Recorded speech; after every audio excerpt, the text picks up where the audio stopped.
یہ نوحہ پڑھ رہی ہیں۔ آپ مسجد کوفہ میں داخل ہوئے، اذان دی، محراب میں کھڑے ہوئے، نماز شروع ہوئی۔ جب آپ نے پہلا سجدہ کیا اور سر اٹھایا تو ابن ملجم لعنت اللہ علیہ نے زہر میں بجھی ہوئی تلوار سے وار کیا۔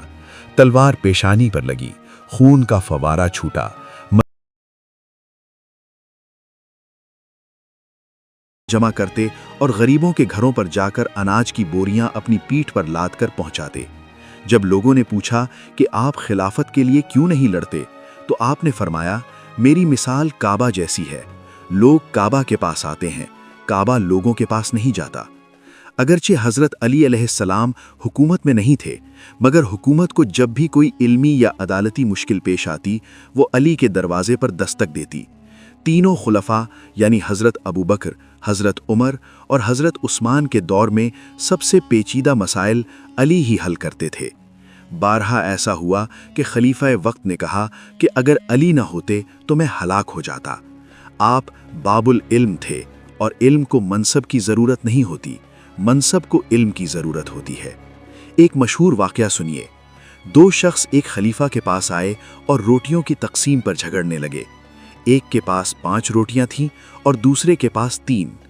تیسرے مسافر آ کر ان کے ساتھ کھایا اور 8 درہم دے گیا۔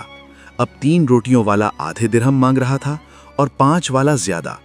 معاملہ حضرت علی علیہ السلام کے پاس آیا۔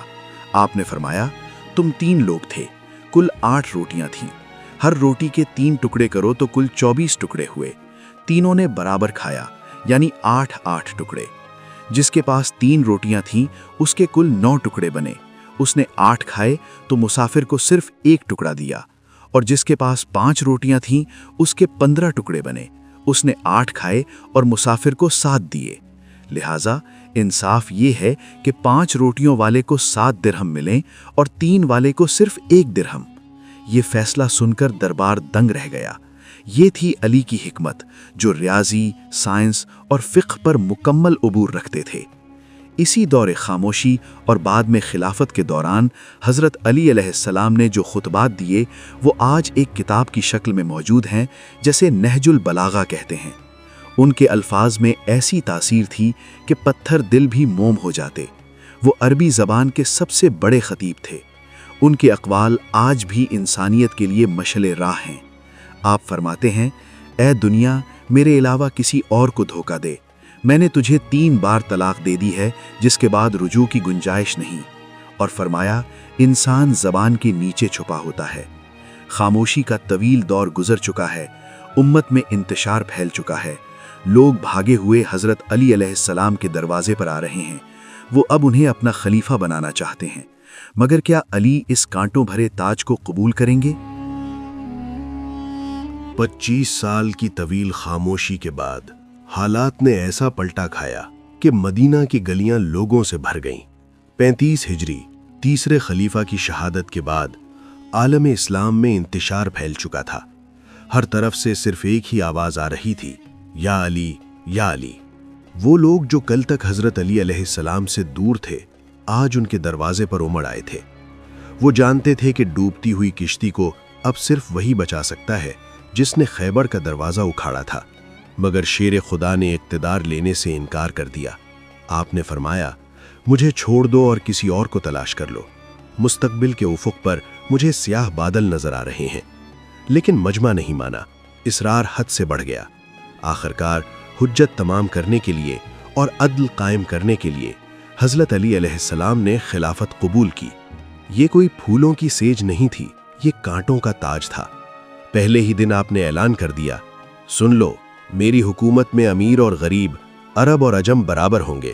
میں وہ مال بھی واپس لے لوں گا جو ظلم سے لیا گیا ہو، چاہے وہ عورتوں کے مہر میں ہی کیوں نہ دیا گیا ہو۔ دنیا نے قیصر و کسریٰ کے دربار دیکھے تھے، مگر اب دنیا ایک عجیب حکمران دیکھ رہی تھی۔ ایک ایسا حکمران جو آدھی دنیا کا بادشاہ ہے، مگر اپنے جوتے خود ٹانکتا سیتا ہے۔ ایک رات ایک شخص آپ سے ملنے آیا۔ حضرت علی علیہ السلام بیت المال کا حساب لکھ رہے تھے۔ کمرے میں ایک شمع جل رہی تھی۔ آنے والے نے اپنی ذاتی بات شروع کی۔ علی نے فوراً پھونک مار کر شمع بجھا دی اور اپنی جیب سے ایک چھوٹی موم بتی نکال کر جلائی۔ وہ شخص حیران رہ گیا۔ اس نے پوچھا، یا امیر المؤمنین، آپ نے ایسا کیوں کیا؟ آپ نے فرمایا، جب تک تم مسلمانوں کے مال کا حساب کر رہے تھے میں نے ان کی شمع جلائی، اب تم اپنی ذاتی بات کر رہے ہو تو میں مسلمانوں کا تیل کیوں جلاؤں؟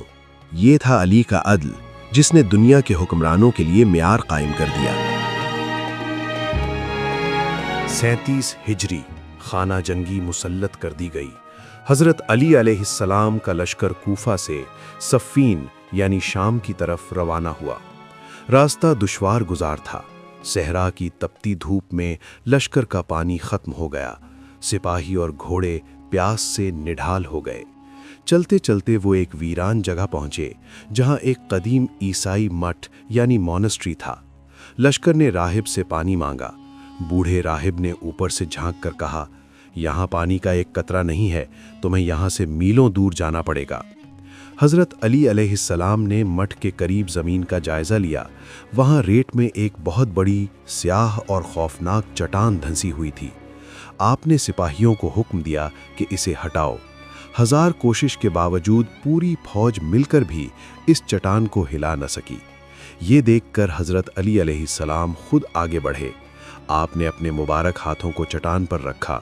فضا میں یا اللہ کی صدا گونجی اور پھر لشکر نے دیکھا کہ وہ پہاڑ جیسی چٹان جسے سینکڑوں مرد نہ ہلا سکے علی نے تنہا اکھاڑ پھینکی۔ چٹان کے ہٹتے ہی نیچے سے دودھ جیسا سفید اور ٹھنڈا پانی کا چشمہ پھوٹ پڑا۔ پورا لشکر سیراب ہو گیا۔ یہ منظر دیکھ کر بوڑھا راہب دوڑتا ہوا نیچے آیا۔ وہ علی کے قدموں میں گر پڑا۔ اس نے کہا، میں نے اپنی قدیم آسمانی کتابوں میں پڑھا تھا کہ اس چٹان کے نیچے پانی ہے، لیکن اسے سوائے نبی یا نبی کے وصی کے کوئی نہیں ہٹا سکے گا۔ میں گواہی دیتا ہوں کہ آپ حق پر ہیں۔ وہ راہب وہیں مسلمان ہو گیا۔ لشکر صفین پہنچا۔ دشمن یعنی معاویہ کی فوج نے پہلے ہی دریائے فرات کے گھاٹ پر قبضہ کر لیا تھا اور علی کے لشکر پر پانی بند کر دیا۔ حضرت علی علیہ السلام نے پیغام بھیجا کہ پانی سب کے لیے ہے، اسے جنگ کا ہتھیار نہ بناؤ، مگر دشمن نے انکار کر دیا۔ جب پیاس حد سے بڑھ گئی تو علی نے اپنے شیروں یعنی امام حسین اور عباس کو حملہ کرنے کا حکم دیا۔ پلک جھپکتے ہی دریا پر مسلمانوں کا قبضہ ہو گیا۔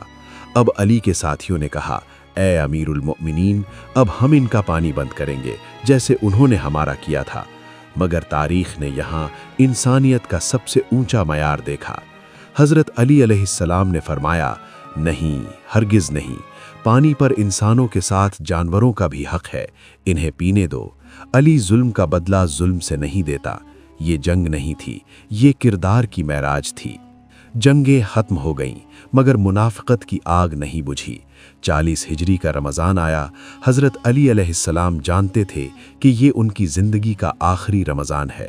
آپ اکثر اپنی ریش یعنی داڑھی کو پکڑ کر فرماتے کہ کب وہ بدبخت آئے گا جو اسے سر کے خون سے رنگ دے گا۔ 19 رمضان کی صبح، فجر کا وقت، کوفہ کی ہوائیں اداس تھیں۔